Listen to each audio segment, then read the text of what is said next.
Amerikada uşaqların çantasında nə qədər kitab dəftəri olur, belə bir sual gəldi. Deməli, yeməyi, içməyi və maksimum belə bir qovluq ola bilər.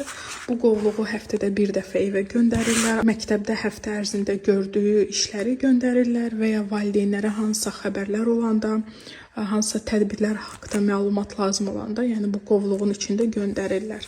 Qabaqcadan deyim, ev tapşırığı verilmir. Maksimum ev tapşırığı nə verilə bilər? Məsələn, məktəbdə uşaq nəyisə çatdırmadısa, hansısa bir dərsini onu evə göndərirlər. Uşaq evdə qutarsın, yəni dərsini. Başqa belə sırf ev üçün ev tapşırığı vermirlər.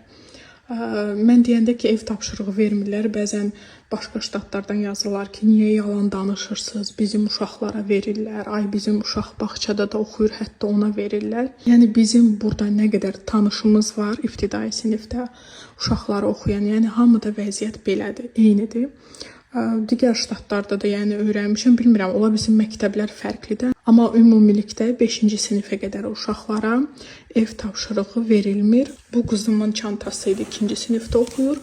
Bu isə əkizlərin çantasıdır. Onlarda da belə bir kitab var. Həftədə bir dəfə kitabxanadan götürürlər özləri üçün oxumağa. Nə bilim, indi kimin marağı nədirsə ona uyğun.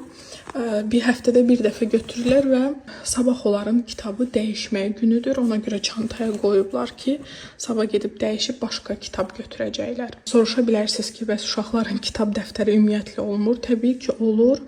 Onları məktəbdə saxlayırlar, yəni evə gətirmirlər. Uşağın ayrıca öz dolabı olur. Orada saxlayırlar. Məktəb tərəfindən kompüterdə verilir. Hətta kompüterdə, yəni orada saxlayırlar. İlin axırında isə uşaqlara hansı dəftərlər alınmışdı, karandaşlar, qələmlər və s. hamısını evə geri göndərirlər.